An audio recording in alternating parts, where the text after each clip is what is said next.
Yun lang, no? Oo, kasi mahal yun eh. Okay lang sana yung mga tissue niya. Okay sana. Kaya bigay mo ng ganun, boss. Magkano tawad mo, sir? 46. 46.5, sir. Kaya? Mga 46, boss. Kasi orderin namin yun, no? Ang price mo? Index Garage. Index Oo. Garage. Oo, yan original. Para malaman mo na original, tingnan mo itong linya. okay. Maliliit na LTO. Pero sayang ba't pinakuha? Oo nga eh. Pero tingnan mo ito, Xerox. Hindi ba hindi makita yung maliliit na mga LTO dyan? Okay. Oo.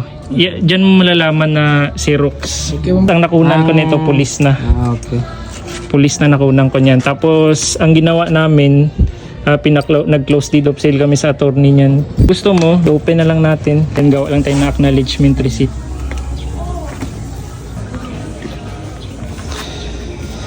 Yan, copy ko to, sir. Yan, copy mo yan. Okay. Para meron akong copy ng deed of sale natin at saka acknowledgement. Sige, sige. Okay, bossing. Honda Click 125 mga boss. Sold na ng original asking ko 52. Tinawaran tayo ni boss ng 46. Binigay na natin sa kanya mga bossing. So ito yung kay bossing galing pa kayo. Saan pa kayo galing, boss? Jensen. Oh, shoutout kay boss kanila, Jensen. So ayan, ingat sa biyahe, boss. Done deal. Salamat sa smooth transaction, tiwala. Picture na lang tayo, boss. Sir, salamat. Salamat, sir. So mga bossing, sold na.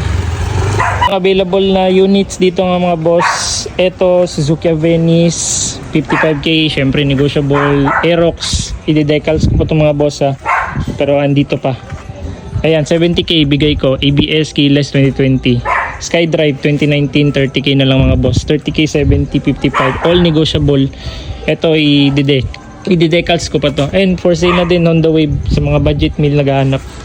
20k, PM nyo na lang ako mga bossing. Let's go.